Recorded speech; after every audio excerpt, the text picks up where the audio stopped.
Cherchez premièrement le royaume des cieux et la justice de Dieu, et toutes choses vous seront données par-dessus tout. Matthieu chapitre 6, le verset 33. C'est avec cette recommandation de notre Seigneur Jésus-Christ que je vous retrouve pour notre rendez-vous d'information sur Espérance TV. Au sommaire. En ce début de l'année 2025 qui apparaît décisive tant pour la nation ivoirienne que pour l'Église méthodiste de Côte d'Ivoire, le Conseil des ministères de l'Église a réuni le jeudi dernier tous les pasteurs des 4 districts d'Abidjan pour un moment de prière. Ce temps d'intercession conduit par le bishop Benjamin Boni s'est déroulé au temple Canaan de Cocody-en-Gré. On en parle en début d'édition. À cette même date du 9 janvier, le chef de l'État Alassane Ouattara a reçu les vœux de Nouvel An du corps diplomatique, des bureaux des institutions de la République et des autorités judiciaires. À cette occasion, le président de la République a réaffirmé son engagement à poursuivre les efforts pour l'organisation des élections apaisées en octobre prochain. Et puis, dans la rubrique Flashback, nous revenons sur le culte de clôture du 3e synode du district de Songon. Une rencontre au cours de laquelle plusieurs résolutions ont été prises pour la bonne marche de ce district. C'était le 23 février 2020 au temple Bethel d'Abadjantou. Mesdames et messieurs, shalom chez vous et bienvenue au journal. En ces premiers instants de la nouvelle année 2025, année électorale, aussi bien pour la Côte d'Ivoire que pour l'Église méthodiste de Côte d'Ivoire, un vaste programme de prière est organisé par le Conseil des ministères de l'Église pour prier en faveur de l'Église méthodiste de Côte d'Ivoire et la nation ivoirienne. Et le jeudi 9 janvier 2025, tous les pasteurs des 4 districts d'Abidjan se sont retrouvés au temple Canaan de Cocody-en-Gré pour un temps d'intercession. Le compte rendu de Raphaël Dompé.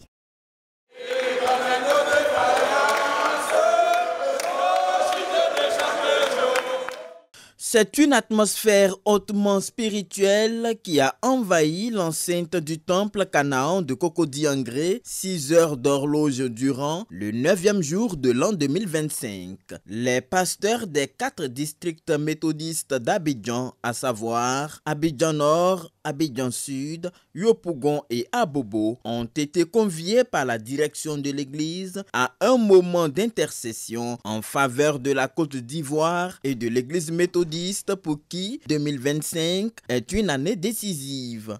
La prière de ce jour est une inspiration de Dieu. Nous allons nous retrouver encore pour prier. Le samedi 25, ce sera le tour des laïcs au temple Galilée de Dokui, alors que les pasteurs vont se retrouver le jeudi 23 au temple du jubilé de Cocody. À un moment donné, nous allons demander à tout le monde de se lever pour la prière, quel que soit le lieu où nous nous trouvons.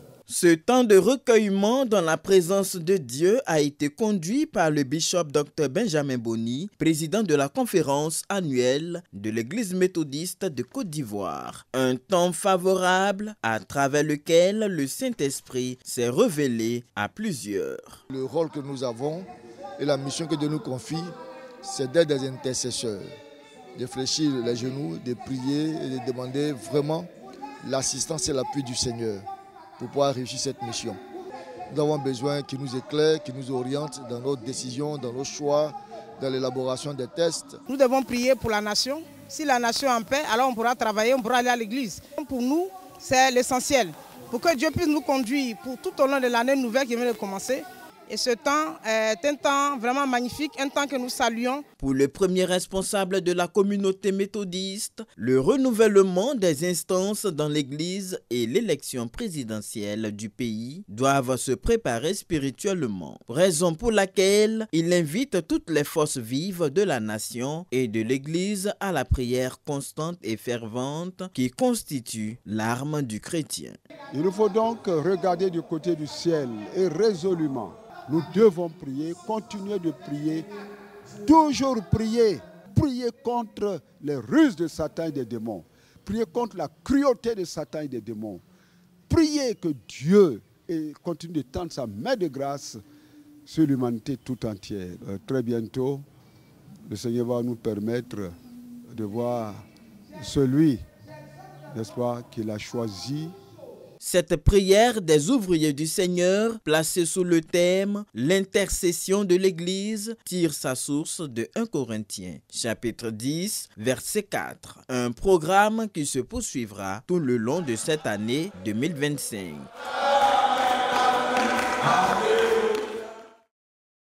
Puisse le Seigneur exaucer les prières de nos bergers. Dans sa volonté de se rapprocher davantage de ses fidèles sur tout le territoire, l'Église méthodiste de Côte d'Ivoire procède à l'installation de districts, au nombre desquels le nouveau district de Toupa, qui a vu les assises de son premier synode cette semaine. Des travaux qui se déroulent dans une ambiance conviviale et fraternelle, comme nous le décrivent Emmanuel Abalé et Lionel Niaba.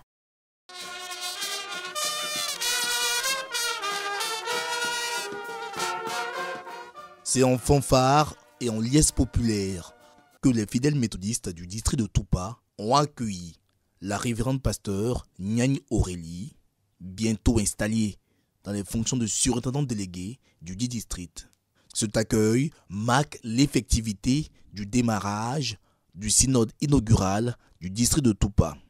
Le jeudi 9 janvier 2025, à leur arrivée, les laïcs et les pasteurs se sont mis à réfléchir sur la vie de l'Église dans ce district.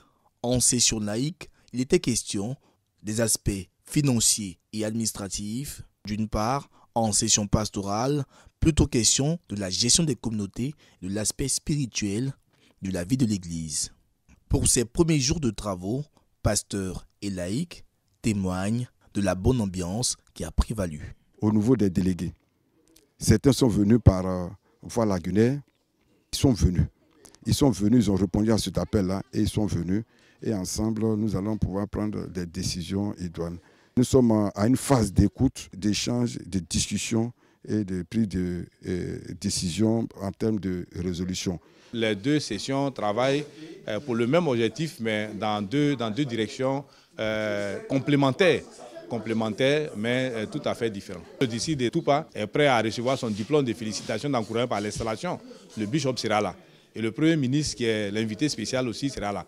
Donc nous invitons tout le monde à venir à cette grande cérémonie parce que ça sera une grande fête que nous voulons célébrer à l'honneur de Dieu et à l'honneur de tous les pionniers de la région du Léboutou qui ont travaillé pour qu'aujourd'hui, Dabou et toute la région des Grands Ponts soit une région centenaire dans le méthodisme. Pour la révérende Nyagne Aurélie, ce synode inaugural augure de bons auspices, à en croire la mobilisation des délégués. Et il faut dire qu'au niveau du district, tout va bien. Par l'Esprit de Dieu, tout va bien. Les pasteurs, mes collègues, mes frères et sœurs et les laïcs, ensemble, sommes en train de faire avancer l'œuvre selon le plan du Seigneur. D'énormes défis, mais avec Dieu, tout est grâce. La journée du samedi 11 janvier 2025 sera consacrée à l'installation officielle du district de Toupa et de la surintendante déléguée. Le synode inaugural du district de Toupa se poursuivra jusqu'au dimanche 12 janvier 2025 sous le regard et la bienveillance de son éminence, le bishop Benjamin Bouni, président de l'Église méthodiste de Côte d'Ivoire. Toujours à Toupa, c'est avec beaucoup d'enthousiasme que les fidèles de cette localité ont préparé le tout premier synode de ce nouveau district, de sorte à en faire une réussite. On retrouve Emmanuel Abalé.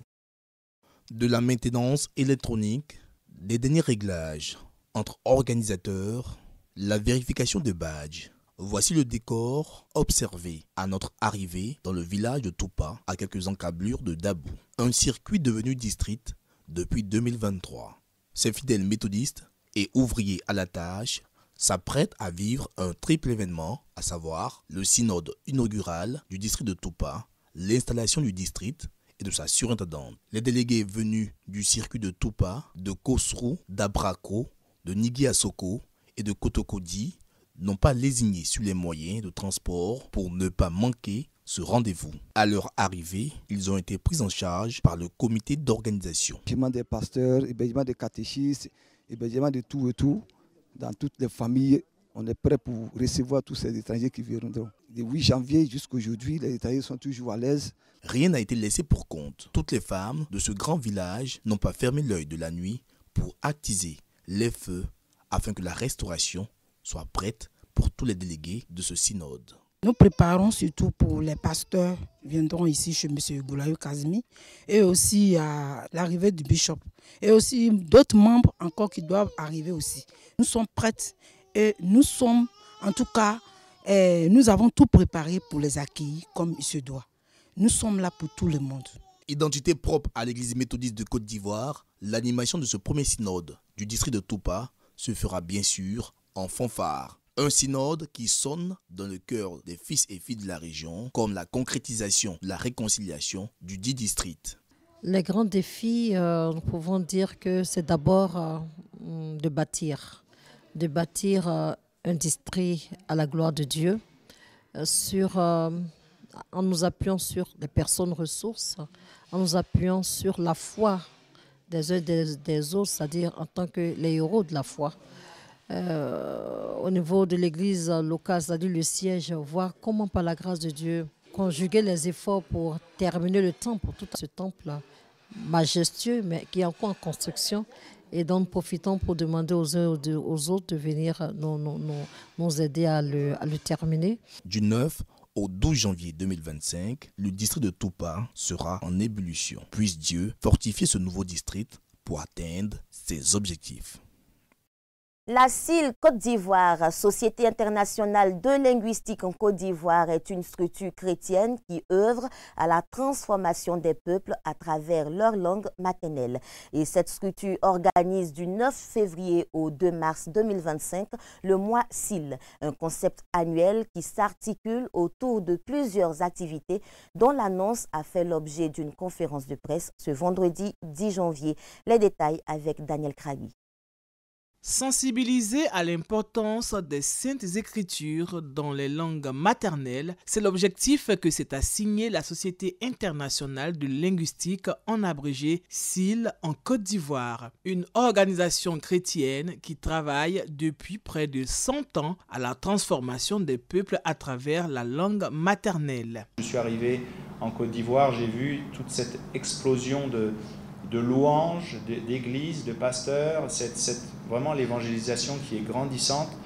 Et j'ai vu la situation de SIL, je me suis dit, mais comment se fait-il que SIL aujourd'hui n'est pas plus en relation avec les églises, et pourquoi les chrétiens, les croyants, les pasteurs ne sont pas plus engagés dans ce travail de traduction. Ça fait partie de stratégies pour atteindre les non-atteints ou atteindre même les mal atteints. Nous aidons les équipes de langue à être équipées, à être formées. Depuis la fondation de SIL Côte d'Ivoire en 1970, 2 Bibles entières ont vu le jour, une vingtaine de Nouveaux Testaments et des portions de la Bible ont été traduites. Cela s'explique par les défis auxquels sont confrontés les traducteurs. La nécessité de mettre la Bible à la portée de tout le monde.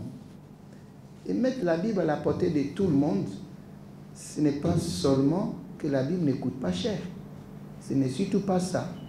C'est que chacun puisse avoir la Bible dans sa langue. Chaque langue a sa structure, a sa sémantique, etc. On ne copie pas. On analyse d'abord la structure de la langue donnée. Quand on découvre le sens et on reformule cela dans la langue donnée, c'est ça qu'on appelle.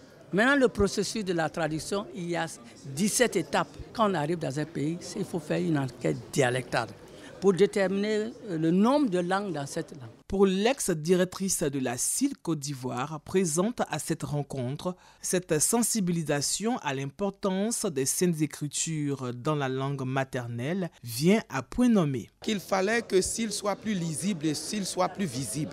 Donc il fallait stresser sur la communication. Et ce mois de SIL qui commence du 9 février pour finir le 2 mars est pour moi une réponse à l'une de mes prières.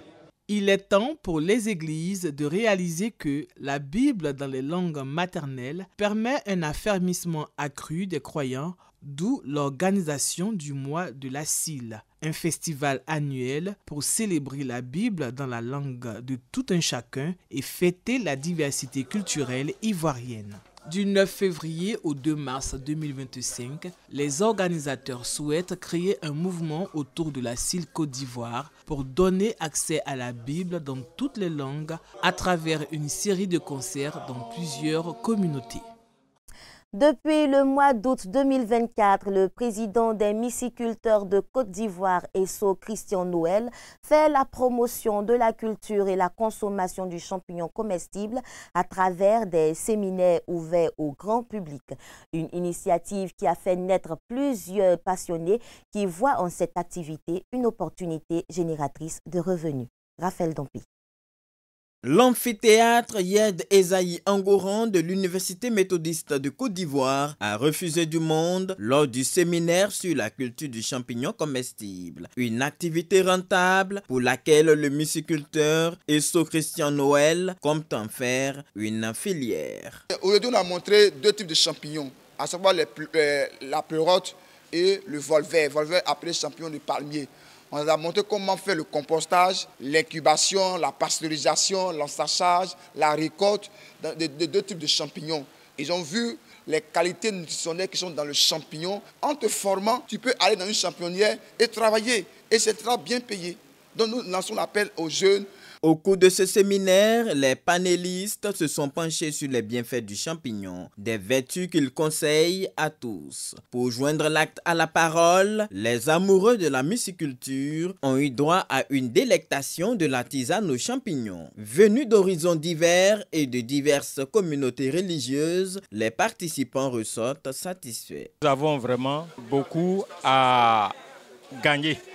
Et c'est effectivement ce que j'ai constaté. Donc je crois que nous avons tapé la bonne porte. Et maintenant, c'est les moyens qu'il nous faut. Nous allons faire un effort avec le président Esso pour réussir. Je suis dans ce domaine, mais pas de réussite. Durant les 2 ans de formation en ligne, d'accompagnement en ligne, donc j'ai vu que j'ai fait beaucoup d'erreurs. Donc c'est aujourd'hui que j'ai vraiment compris ce qui me manquait. Je suis vraiment contente et puis je suis sûre que cette fois-ci, quand je vais me lancer, ce sera la réussite. J'ose croire que cet engouement ne va pas rester dans l'œuf, que ça va éclore et que les uns et les autres vont véritablement s'adonner à la culture du champignon pour qu'on puisse faire de cela notre identité, une autre identité qui appartiendrait à la Côte d'Ivoire, qui appartiendrait à l'Église. Selon le président des myciculteurs ivoiriens, le festival du champignon est prévu en avril 2025. Je vous le disais en titre, le chef de l'État Alassane Ouattara a reçu le 9 janvier le corps diplomatique, les bureaux des institutions de la République et les autorités judiciaires pour le vœu de nouvel an comme il est de tradition en début d'année. À cette occasion, le président a réaffirmé son engagement à œuvrer pour des élections apaisées en Côte d'Ivoire en octobre prochain. C'est assurément l'une des informations les plus attendues à quelques mois de la présidentielle de 2025. La participation ou non du président Alassane Ouattara aux échéances à venir. Ce jeudi, au palais présidentiel, le chef de l'État recevait les vœux des corps constitués.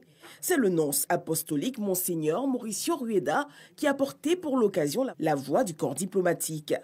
Pour 2025, 2 mots, gratitude pour les acquis et espérance pour les défis dans la présidentielle d'octobre 2025.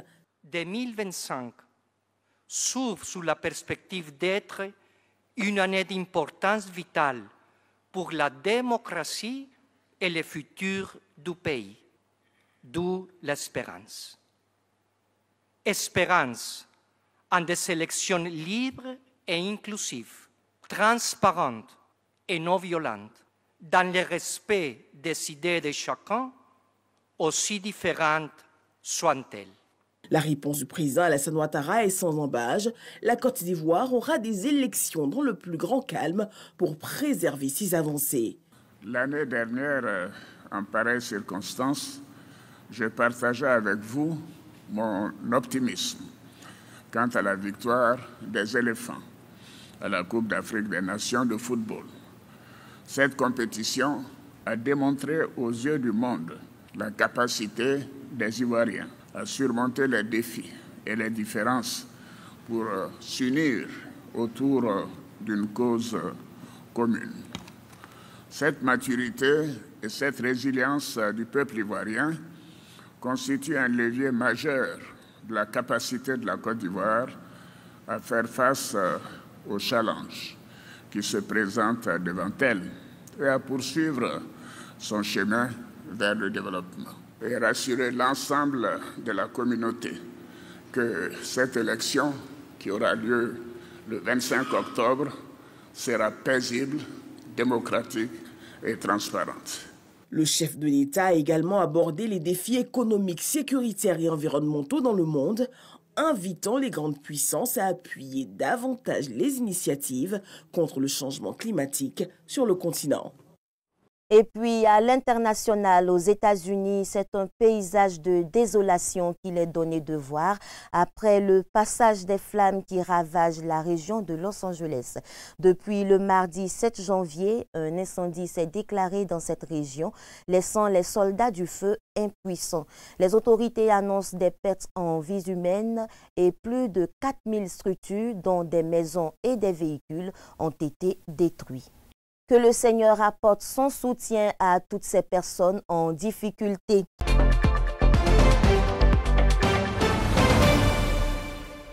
Nous sommes aujourd'hui vendredi et vous le savez, on fait un saut dans le passé.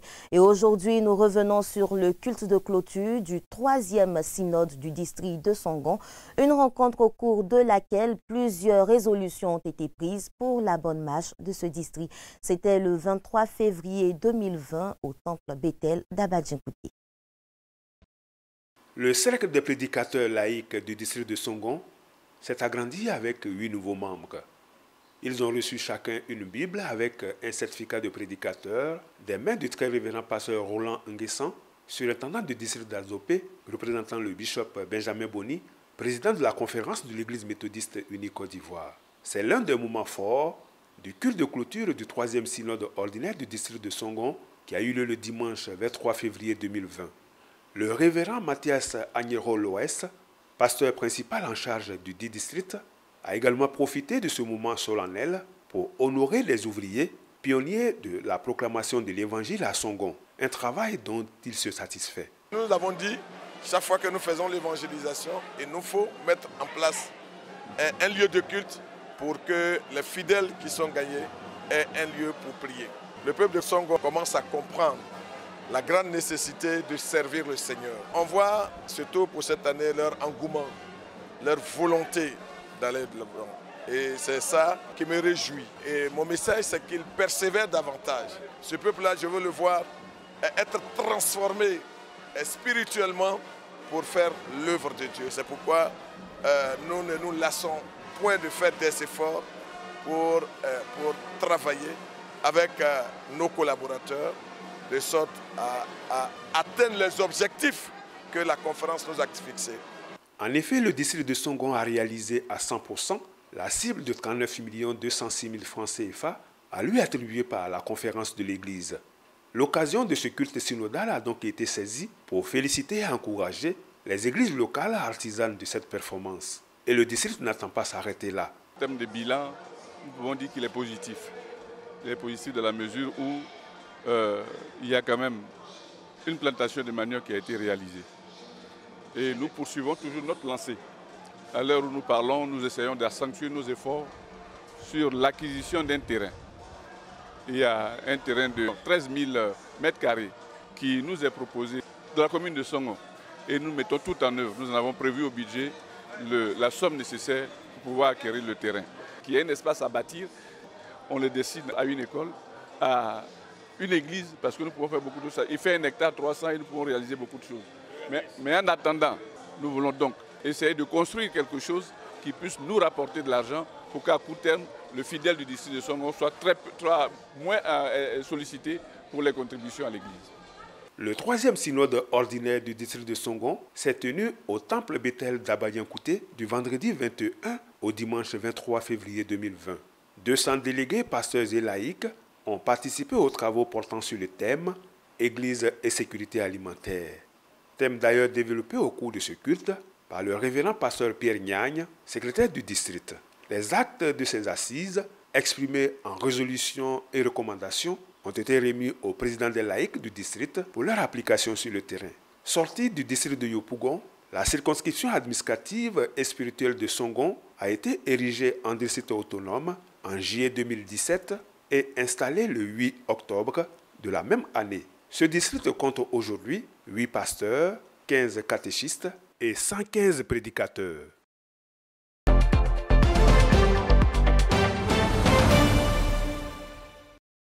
Et voilà, c'est ici la fin de cette édition. Merci à la rédaction et à toutes les équipes qui ont participé à sa mise en œuvre. Merci à vous également pour votre aimable attention. Bonne suite de programmes sur Espérance TV. Demeurons tous bénis sous l'abri du Très-Haut.